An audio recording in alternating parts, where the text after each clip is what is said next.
Bismillahirrahmanirrahim. Assalamualaikum warahmatullahi wabarakatuh. Alhamdulillah.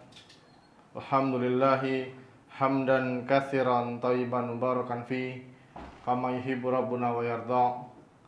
Asyhadu an la ilaha illallah wahdahu la syarikalah wa asyhadu anna Muhammadan abduhu wa rasuluhu la nabiyya wa rasula ba'da.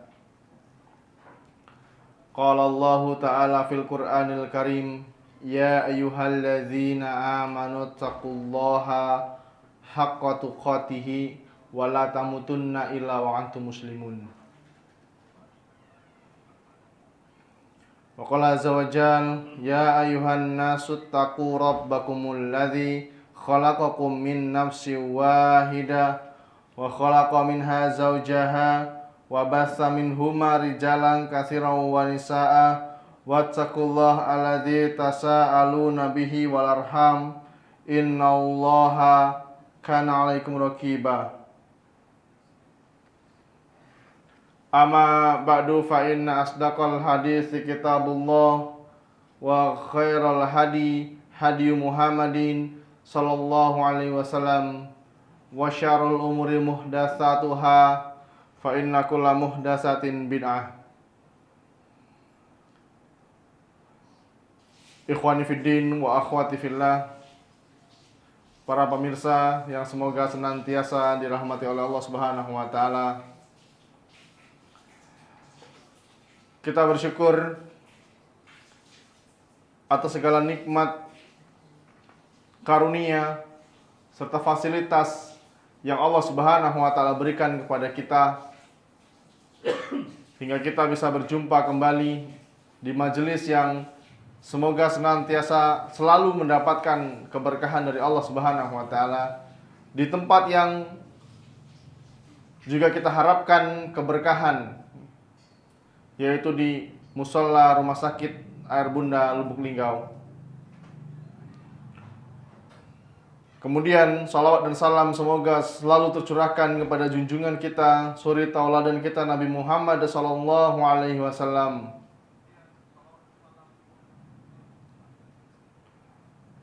Dan semoga salawat itu juga turun untuk para keluarganya, para sahabatnya, dan orang-orang yang senantiasa berpegang teguh dengan sunnahnya hingga akhir zaman. Taib. Kita melanjutkan pembahasan kita pada kitab Tauhid, bab yang ke-53 ya. Sebentar lagi selesai kitab Tauhid. Alhamdulillah. Berapa tahun, Kak? 22, 23, 24 loh. 2 tahun ya.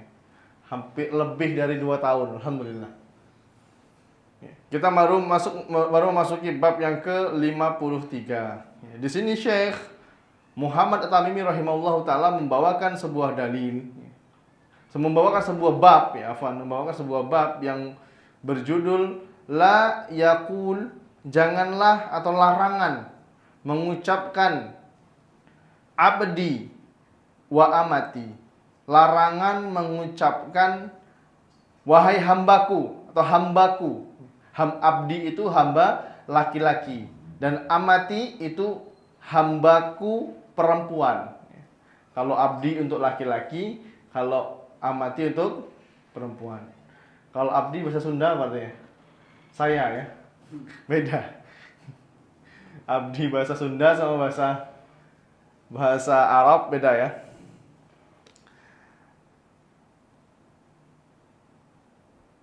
Sebenarnya pembahasan ini penting tidak penting, karena perbudakan sudah tidak ada lagi di zaman kita.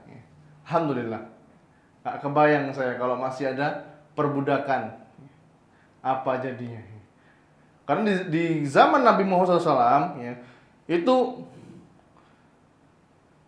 banyak orang ya, yang memanggil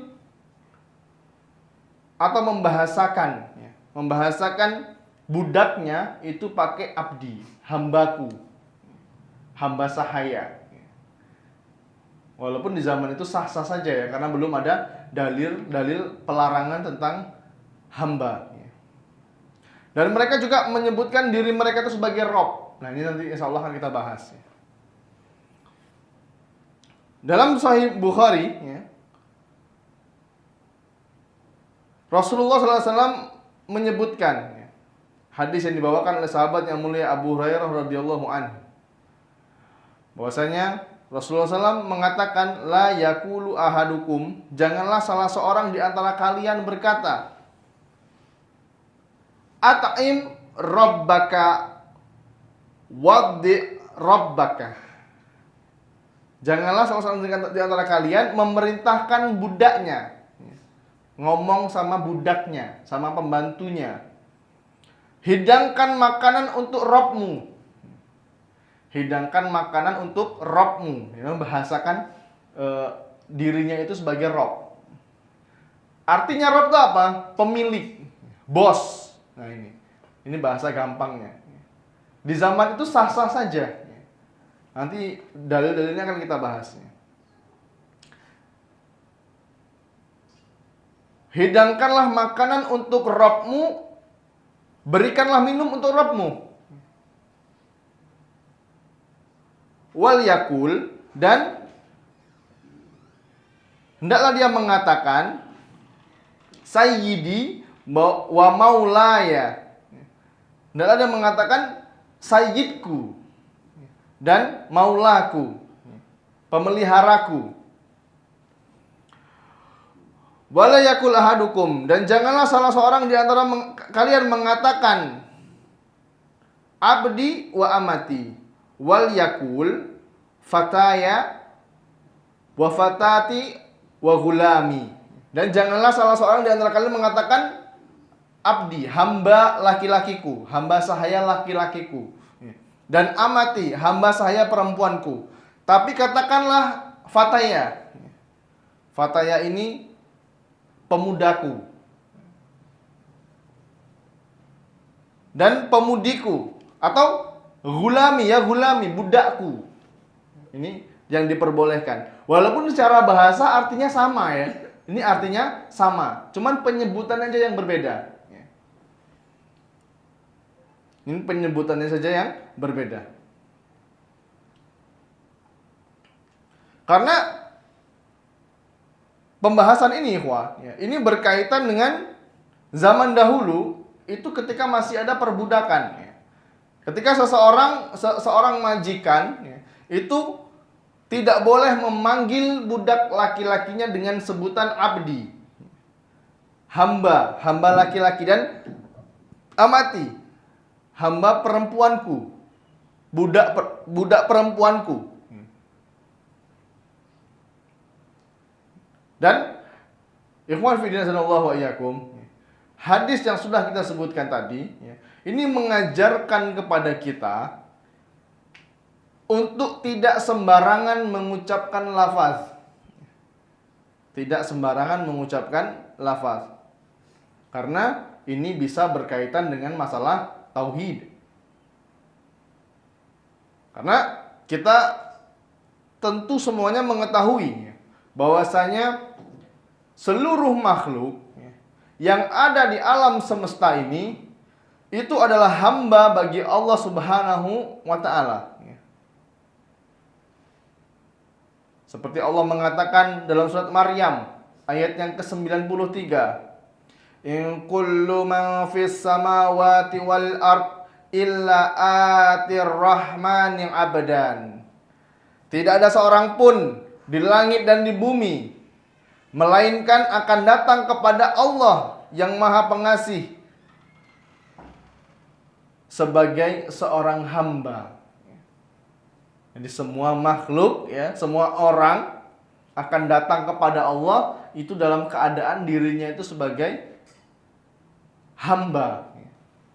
Jadi tidak boleh menyebutkan makhluk atau manusia itu sebagai seorang hamba. Karena kita semua ini adalah hamba dari Allah Subhanahu wa taala. Dan Allah Subhanahu wa taala itu adalah Rabb, sesembahan. Dan di bab ini, ikhwan, ini mengajarkan kita untuk mengagungkan Allah Subhanahu wa taala. Itu dengan cara kita mengucapkan lafaz yang semakna dengan Allah Subhanahu wa taala, meskipun niat kita tidak demikian, tidak seperti itu. Ya kita niatnya nggak meremehkan Allah, tapi bisa nyerempet-nyerempet menyamakan Allah dengan makhluk. Nah, ini betapa lengkapnya agama Islam ya. Sampai hal sekecil ini pun dibahas gitu. Ya.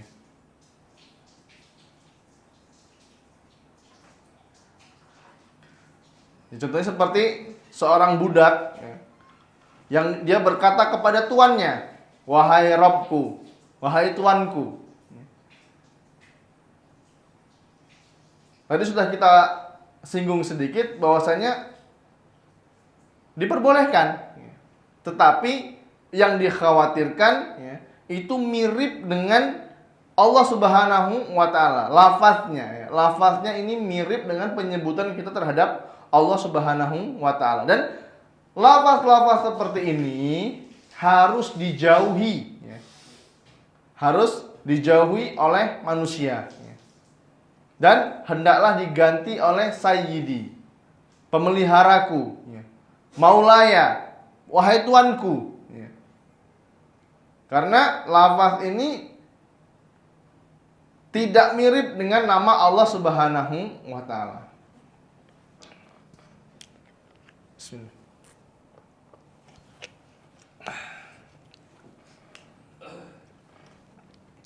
Jamaah yang semoga senantiasa dirahmati oleh Allah Subhanahu wa taala. Penggunaan kata ar-rabbu, pemilik. Penggunaan kata ini bisa digunakan dalam dua bentuk. Dalam dua bentuk penggunaan. Yang pertama, ar-rabbu secara mutlak. Ar-rabbu secara mutlak. Maka hal ini tidak boleh. Masya Allah, jazakallahu khair. Apa nan kiri? Hal ini tidak boleh diucapkan, tidak boleh ditujukan kecuali hanya kepada atau hanya untuk Allah Subhanahu wa taala. Karena ada alif lam, ra, ba. Alif lam ini menunjukkan maknanya sudah jelas. Kata kepemilikan. Sudah sering kita bahas ya. Lagi di kelas bahasa Arab ini ada ini. Kalimat atau kata yang ada alif lam itu menunjukkan kepemilikan yang pasti. Kita menyebutkan rumah, baitun. Kalau baitun tidak ada alif lamnya, belum tahu ini rumahnya siapa.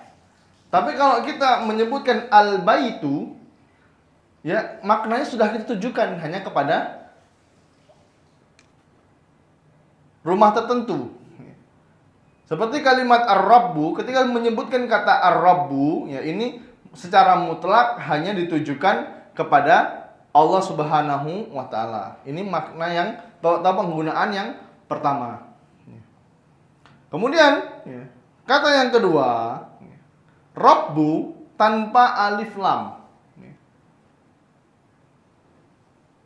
Tanpa alif lam, ya ini kata Rabbu secara penyandaran atau ala sabili idhofah, secara penyandaran.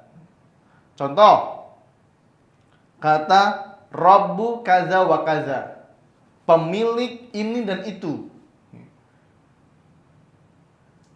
Kalau ada yang mengucapkan seperti ini, maka ada dua kemungkinan jemaah. Yang pertama, jika diidhofahkan atau disandarkan kepada selain manusia, maka ini tidak mengapa. Kalau Rob ini disandarkan kepada selain manusia, maka tidak mengapa. Di hadis yang sudah kita bahas tadi, apa konteksnya? Pembahasan tentang budak kepada tuannya atau tuan kepada budaknya. Dia menyebutkan pemilik atau tuannya ini dengan kalimat Robbi, ya Robbi, wahai tuanku, wahai pemilikku. Nah, ini nggak boleh. Karena apa? Dari manusia kepada manusia. Kalau dari manusia kepada selain manusia, maka ini tidak mengapa. Contohnya apa? Robbud dar.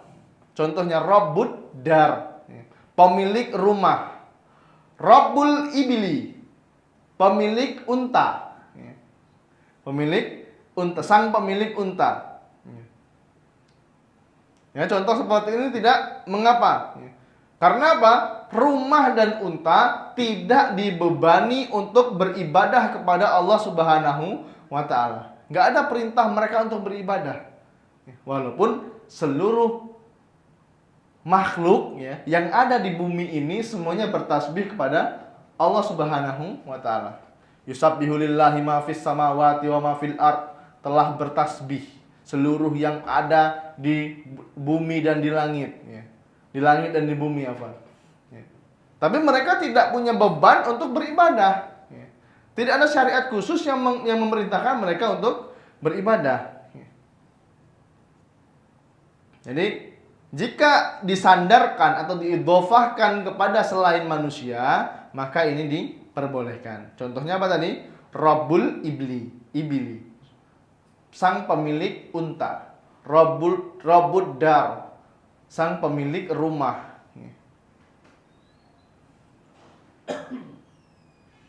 Dan contoh ini ya, sudah dikabarkan, sudah dikatakan oleh kakek Nabi Muhammad SAW, itu Abdul Muthalib, ketika untanya dirampas oleh Raja Abraha. Ketika Abraha dan pasukan bergajah itu menyerang kota Mekah, mereka menjarah semua yang ada. Dan kakek Nabi Muhammad SAW, Abdul Muthalib, dia membela untanya sampai Raja Abraha ini heran. Kok saya nyerang Mekah, kamu malah sibuk membela untamu? Kenapa nggak membela Ka'bah? Karena kata Abdul Muthalib, ya unta ini untaku, sedangkan Ka'bah ini milik Allah Subhanahu wa ta'ala. Dia yang akan menjaga Ka'bah. Ini tauhidnya kuatnya.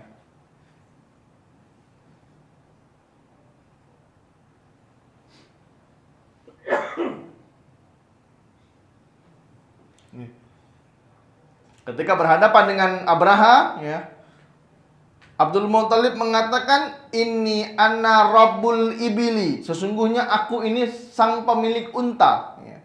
Wa inna lil baiti rabban sayam nahu. Dan sesungguhnya baitun atau rumah ini yang disebut adalah Ka'bah, ya, ini mempunyai pemiliknya sendiri dan yang akan menjaganya. Ya, tauhidnya kuat ya. Dan unta ini punya saya, sedangkan Ka'bah ini Allah yang akan menjaga. Gitu loh. Dan ya, dalam hadis ini, dalam hadis lain, ada seorang laki-laki yang bertanya kepada Nabi Muhammad SAW. Laki-laki mengatakan, "Fadhallatul ghanam." Bagaimana hukum menemukan kambing? Nemu kambing liar. Ini di zaman Nabi ya. Jangan antum jalan-jalan di daerah Muratara nanti lihat kambing di jalan, antum masukin mobil nggak boleh. Karena itu ada pemiliknya. Mereka biasa meliarkan. Nanti sore pulang kambingnya. Dan di zaman Nabi Muhammad SAW, ya, ada orang yang bertanya, apa hukum menemukan kambing? Kemudian Nabi mengatakan, hiya laka au li akhika au li za'bi. Kambing itu untukmu atau untuk saudaramu yang nemu. Atau dia dimakan serigala. Nah, nih, pilih mana kamu? Ketika menemukan kambing di jalan, apa yang harus saya lakukan? Dia bertanya pada Nabi Muhammad SAW. Ya, ini punya kamu. Kalau kamu ngambil, kalau nggak mau, ini punya saudaramu. Kalau enggak ya dia akan dimakan serigala. Kemudian laki-laki ini bertanya lagi, fadolatul ibili, apa hukum menemukan unta? Bagaimana dengan unta? Ada kambing, ini unta. Malaka walaha, apa urusanmu dengan unta tersebut? Kambing itu hewan yang lemah, ya kawan. Hewan yang lemah. Kemudian Nabi Muhammad SAW mengatakan, malaka walaha, apa urusanmu dengan unta tersebut? Wa ma'aha siqa'uha, unta tersebut memiliki kantong minum, dan kantong minum untuk dia minum. Wa hiza'uha wa taridul ma', dia memiliki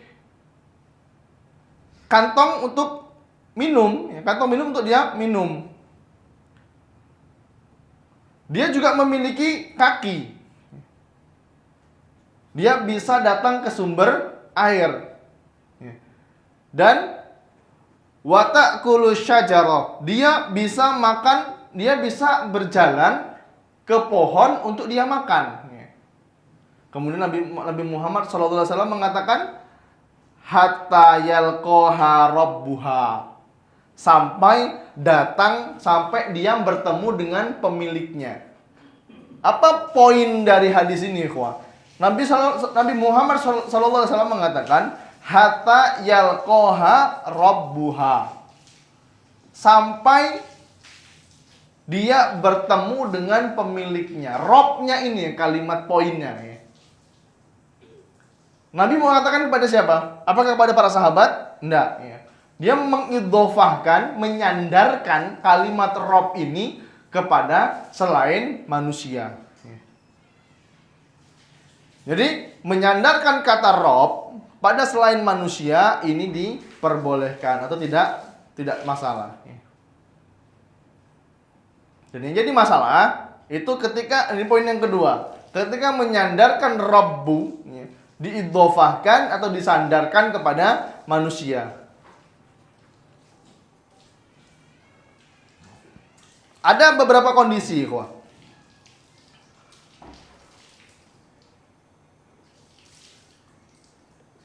Kondisi yang pertama, jika bukan untuk mukhotobah, jika bukan dengan bentuk mukhotobah itu kata ganti orang kedua. Tetapi sebagai pengkhobaran atau sebagai orang yang ketiga. Contoh,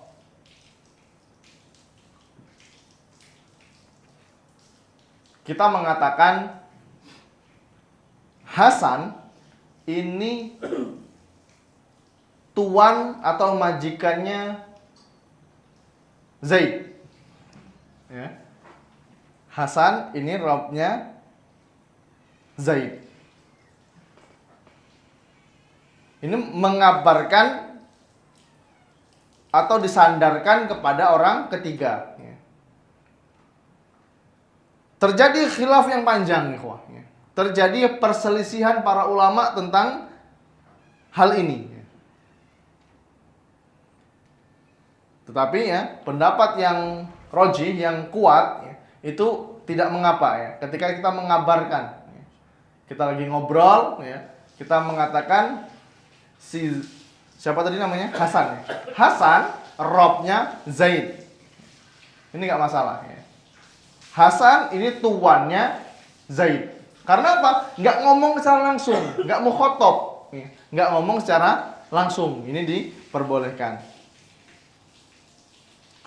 Contohnya apa, ikhwannya?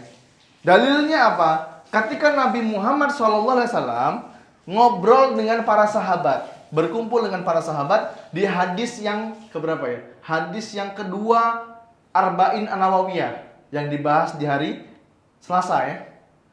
Hadis yang kedua, ketika Nabi Muhammad SAW mengabarkan tentang tanda-tanda hari kiamat, ya. Jadi kan sahabat kan bertanya kapan hari kiamat, nggak tahu.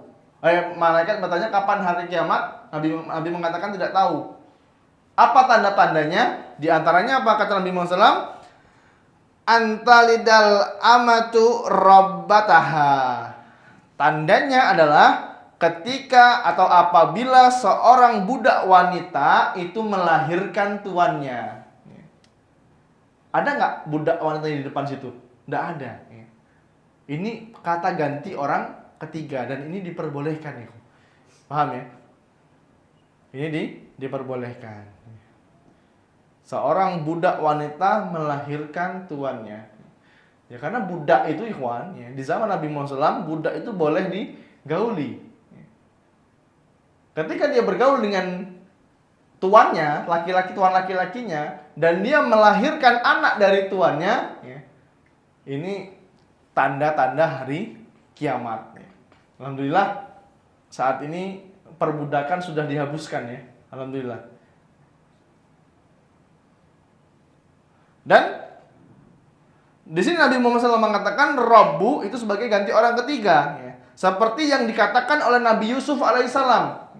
Nabi Yusuf ketika di dalam penjara, ya, dia bisa menafsirkan mimpi, ya. Dia mengatakan kepada temannya, ya, kepada teman satu selnya di dalam penjara, Uzkurni inda rabbik. Ingat-ingat aku, sebut-sebut namaku di hadapan tuanmu, di sisi tuanmu. Maksudnya apa? Suruh ngasih tahu nanti kalau ketemu tuanmu, dia bahwa di penjara itu ada orang yang amanah, bisa menafsirkan mimpi, namanya Yusuf. Tapi apa? Temannya ini qadarullah wa masalah fa'al, lupa. Sampai kapan? Bertahun-tahun Nabi Yusuf di dalam penjara.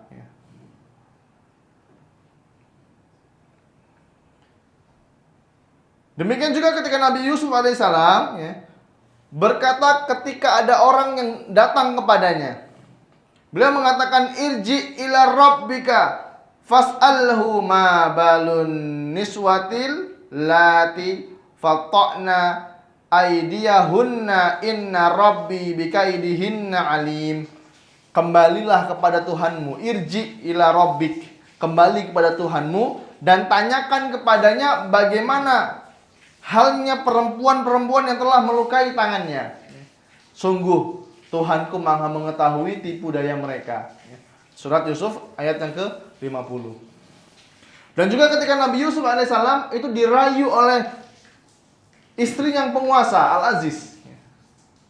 Ketika Nabi Yusuf alaihissalam dirayu, beliau mengatakan innahu rabbi ahsana matswaya. Sungguh Tuanku telah memperlakukanku dengan baik. Apakah di sini ada tuannya berhadapan dengan Nabi Yusuf alaihissalam? Tidak. Ya.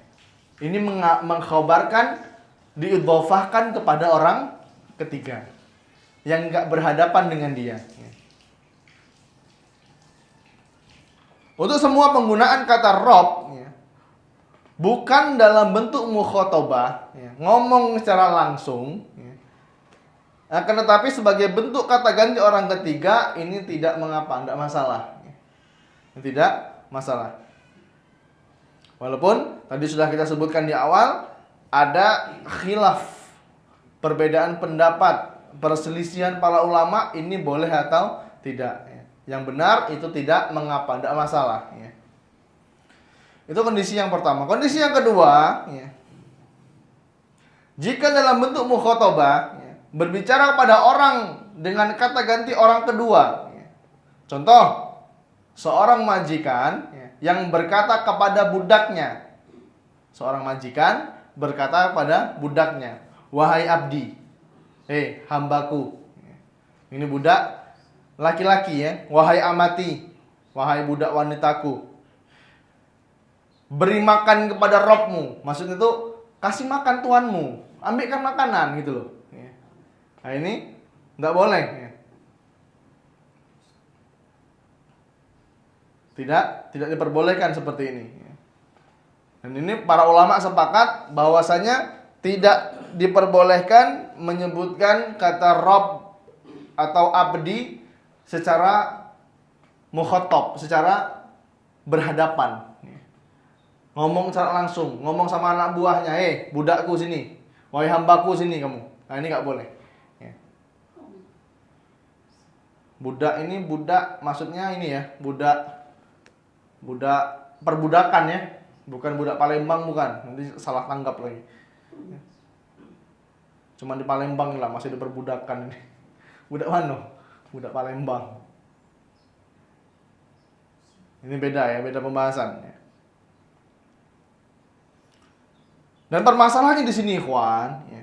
Lafaz ini mirip dengan penggunaan terhadap Allah Subhanahu wa taala, ya.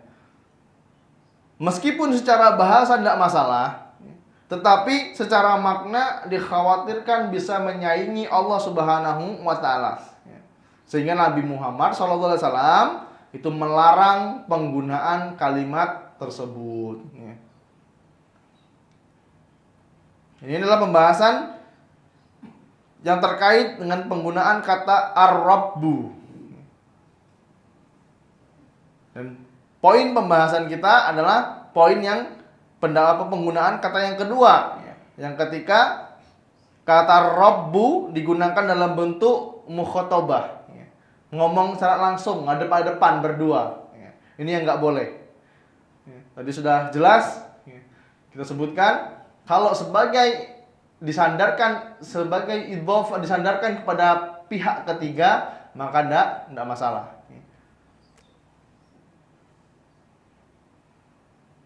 Nggak boleh seorang majikan berkata kepada budaknya dengan mengatakan wahai abdi, wahai hamba laki-lakiku, wahai amati, wahai budak perempuanku. Karena inilah kebiasaan Allah Subhanahu wa taala, ya. Ini adalah kebiasaan Allah Subhanahu wa taala. Ketika Allah mengatakan ya ibadi, wahai hamba-hambaku, ya. Ini terserah Allah, ya. Karena Allah yang menciptakan kita, ya. Karena kita ini memang sejatinya adalah hambanya Allah Subhanahu wa taala.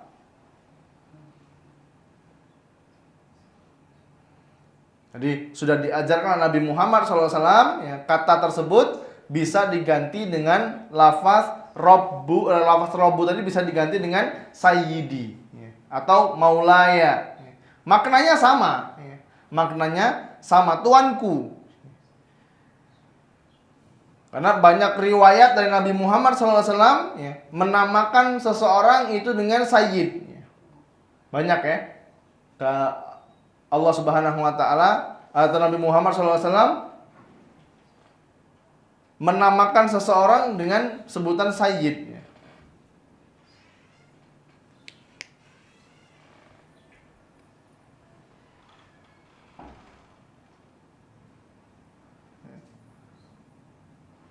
Nabi Muhammad SAW menyebutkan dalam hadisnya, anna sayyidu waladi Adam yaumal qiyamah. Aku ini adalah sayyid. Aku ini adalah pemimpin anak cucu Adam di hari kiamat kelak. Contohnya seperti Nabi Muhammad SAW mengabarkan tentang cucunya Hasan dan Husain radhiyallahu anhuma. Beliau mengatakan Al-Hasanu wal Husainu sayyidan syababi ahlil jannah. Hasan dan Husain itu adalah dua pemimpin, ya, para pemuda penghuni surga. Sayyid. Ini Nabi Muhammad SAW menyebutkan sayyid, ya. Kemudian Nabi mengabarkan bahwasanya Abu Bakar dan Umar adalah pemimpin orang-orang tua, ya. Pemimpin orang-orang tua penduduk surga dari golongan terdahulu maupun golongan terakhir, ya. Dan ketika Nabi Muhammad SAW berkata kepada atau menyebutkan Sa'ad bin Mu'az radhiyallahu anhum, qumu ila sayyidikum, berdirilah untuk menghormati pemimpin kalian. Ini kalimat sayyid maka diperbolehkan. Wallahu a'lam bishawab, ya. Mungkin sementara hanya ini dapat saya sampaikan karena pembahasannya juga sedikit, dan jika dilanjutkan ke bab selanjutnya tanggung nanti, ya. Insyaallah kita lanjutkan pada pertemuan yang akan datang tentang seseorang yang meminta sesuatu dengan menyebutkan nama Allah. Boleh apa enggak kira-kira? Wallahi ya akhi, ana lapar. ana butuh makan. Wallahi ana nggak ada uang lagi misalnya. Ini boleh nggak kita kasih? Boleh nggak kita kasih? Wallahi ana lapar. Dia sudah menyebutkan Allah, nama Allah. Antum kira-kira kalau berhadapan ini antum kasih nggak? Antum nggak kenal sama orang ini. Hah? Nah, ada beberapa kemungkinan ya. Kalau dia menyebutkan, ikhwan, ya, sudah menyebutkan nama Allah dan sesuatu itu bisa kita kasih, ya sekedar makan, minum misalnya kita kasih. Kalau kita mampu, ya. Kalau misalnya gini, wallahi ya akhi, demi Allah akhi, ana butuh mobil antum. Ana pengen mobil antum. Antum kasih nggak kira-kira? Nggak boleh. Karena nggak ada urusan di situ. Demi Allah akhi, demi Allah ini. Dan sudah menyebutkan apa? Demi Allah. Tapi setiap dia minta itu selalu menyebutkan demi Allah. Ketemu antum mana ngomong demi Allah. Demi Allah akhi, ana minta 2.000 akhi untuk parkir. Ketemu Bang Zul, demi Allah Bang Zul, ana belum makan Bang Zul. Ketemu lagi, akhir demi Allah akhir, ana belum ngopi hari ini. Ini boleh nggak kira-kira? Nah, ini insyaallah akan kita bahas pada pertemuan yang akan datang ya. Allahu a'lam bishawab. Kami akhiri dengan doa kafaratul majelis. Subhanakallahumma bihamdika asyhadu alla ilaha illa anta astaghfiruka wa atubu ilaik. Assalamualaikum warahmatullahi wabarakatuh.